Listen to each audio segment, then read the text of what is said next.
दोस्तों, आज हम जिक्र भारतीय जनता पार्टी के अंदर एक ऐसी बगावत का करेंगे जिसका जिक्र गोदी मीडिया आपसे नहीं कर रहा है।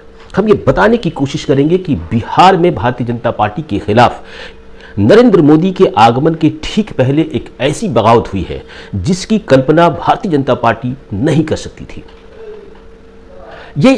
ये स्थिति एक ऐसी स्थिति है जो उस नरेंद्र मोदी को, जो देश के स्टार कैंपेनर हैं, नरेंद्र मोदी जो दुनिया की सबसे बड़ी पार्टी के सबसे बड़े नेता हैं, और बात जब काराकाट लोकसभा क्षेत्र की हो तो कल ही उपेंद्र कुशवाहा ने प्रधानमंत्री नरेंद्र मोदी को कहा था कि दुनिया के सबसे बड़े स्टार अगर कोई हैं तो नरेंद्र मोदी हैं। लेकिन हकीकत यह है कि सबसे ताकतवर नेता कहे जाने वाले नरेंद्र मोदी की आंखों में आंखें डालकर एक कलाकार उन्हें ललकार रहा है और साफ तौर पे कह चुका है कि वह किसी भी कीमत पे भारतीय जनता पार्टी की किसी भी नेता की बात नहीं मानेगा।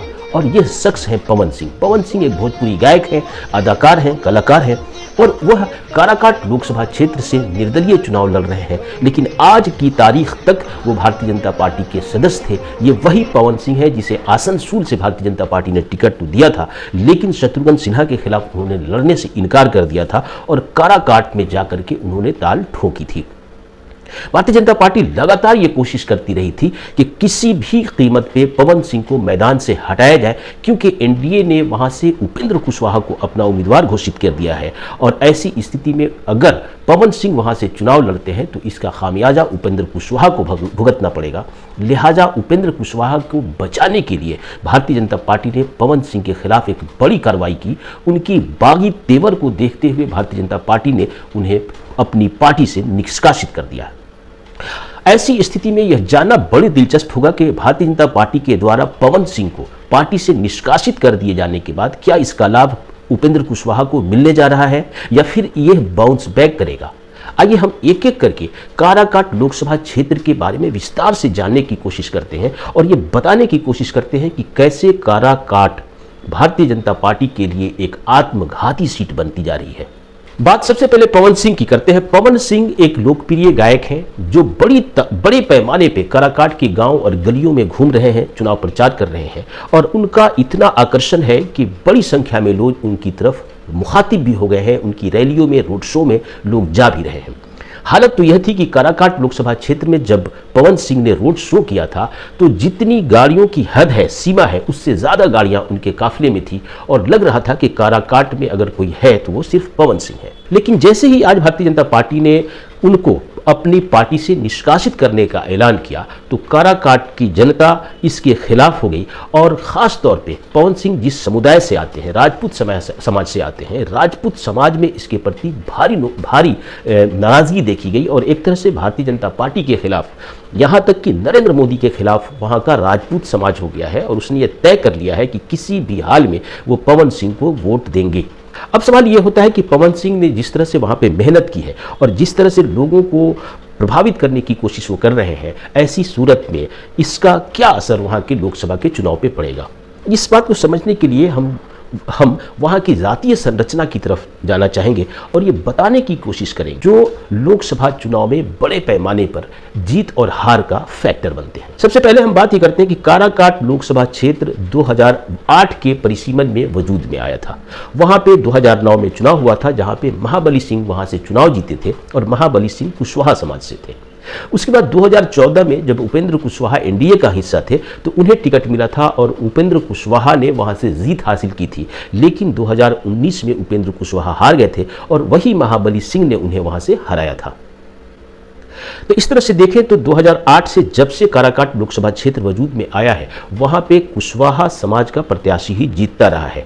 कहा जाता है कि वहां पे कुशवाहा वोटरों की संख्या अन्य लोकसभा क्षेत्रों से अपेक्षाकृत ज्यादा है। कुछ लोग ये अनुमान लगाते हैं और ये कहते हैं कि वहां पे 2 लाख कुशवाहा समाज के वोटर हैं। इसी तरह वहां पे सबसे ज्यादा यादव मतदाता है जिनकी संख्या 2.25 से 3 लाख बताई जाती है। इसी तरह राजपूतों का भी गढ़ काराकाट को माना जाता है और राजपूतों का भी कि जो वोटरों की भी जो संख्या है वो 2 लाख के करीब मानी जाती है। इसी तरह वैश्य समाज का भी 2 लाख वोट वहाँ पे माना जाता है। मुसलमानों की जहाँ तक बात है तो मुसलमान 1,75,000 से 2 लाख के आसपास आते हैं। इस तरह से जो वहाँ की जो सामाजिक संरचना है वह कुशवाहा, यादव, वैश्य, मुसलमान, अगर ये जातियाँ जिधर डाइवर्ट होती हैं, जातियों का वोट जिधर जाएगा उसकी जीत सुनिश्चित हो जाएगी। अब ये वहाँ पे उस लोकसभा क्षेत्र में प्रत्याशियों को जानने की कोशिश करते हैं। सबसे पहले उपेंद्र कुशवाहा जो एनडीए का हिस्सा हैं वो वहाँ से चुनाव लड़ रहे हैं। दूसरी तरफ इंडिया गठबंधन की तरफ से राजा राम कुशवाहा वहाँ से चुनाव लड़ रहे हैं, जो सीपीआई-एमएल के प्रत्याशी हैं, लेकिन उन्हें राष्ट्रीय जनता दल कांग्रेस का पूरा समर्थन हासिल है। और जो तीसरा खेमा बना रहे हैं पवन सिंह, और पवन सिंह के प्रति अगड़ी जातियों का रुझान ज़्यादा है, जिसमें खास तौर पे राजपूतों का समर्थन उन्हें प्राप्त है। तो इस तरह से राजपूतों का 2 लाख वोट है, ब्राह्मणों का लगभग 75,000 वोट है, और भूमिहारों का वोट वहाँ पे लगभग 40 से 43,000 वोट माना जाता है। तो ऐसी स्थिति में पवन सिंह ने इस लड़ाई को त्रिकोणीय बनाने की कोशिश तो की है, लेकिन इसका सबसे नेगेटिव असर अगर किसी पे पड़ रहा है तो वह उपेंद्र कुशवाहा है, जो एनडीए के अधिकृत प्रत्याशी है। क्योंकि पवन सिंह की तरफ अगड़ी जातियों के वोटों का बड़ा हिस्सा अगर शिफ्ट कर जाता है, तो वैसी स्थिति में उपेंद्र कुशवाहा का जो टक्कर है वो राजा राम सिंह से अगर होती है, तो उस स्थिति में उपेंद्र कुशवाहा को इसकी भारी कीमत चुकानी पड़ सकती है।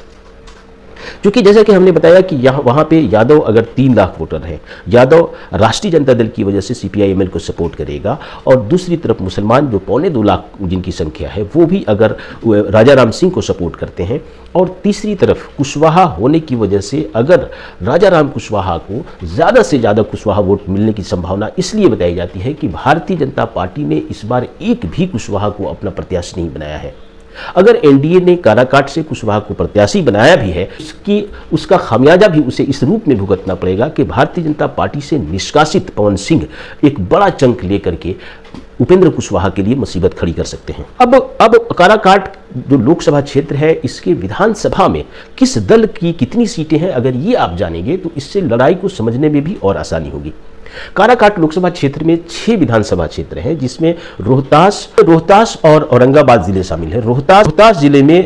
रोहतास और औरंगाबाद जिले में के 6 विधानसभा क्षेत्र काराकाट के अंदर आते हैं। रोहतास जिले में रोहतास, ओबरा, रोहतास, नोखा और काराकाट आते हैं, जबकि औरंगाबाद जिले में गोह, ओबरा और नबीनगर लोकसभा क्षेत्र आते हैं।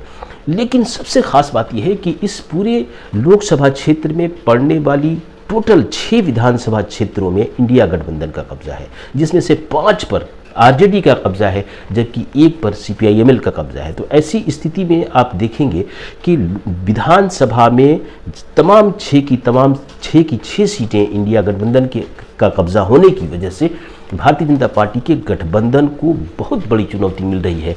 और ये एक चुनौती आंतरिक है, जिसके बागी उम्मीदवार पवन सिंह है, और दूसरी जो बाहरी चुनौती ये है कि कुशवाहा समाज के ही राजा राम कुशवाहा हैं, जो सीपीआई-एमएल के प्रत्याशी हैं और इंडिया गठबंधन के सामूहिक प्रत्याशी हैं। ऐसी स्थिति में काराकाट लोकसभा क्षेत्र एक वाटरलू की हैसियत के रूप में देखा जा रहा है, और ये माना जा रहा है कि उपेंद्र कुशवाहा वहाँ पे बुरी तरह से फंस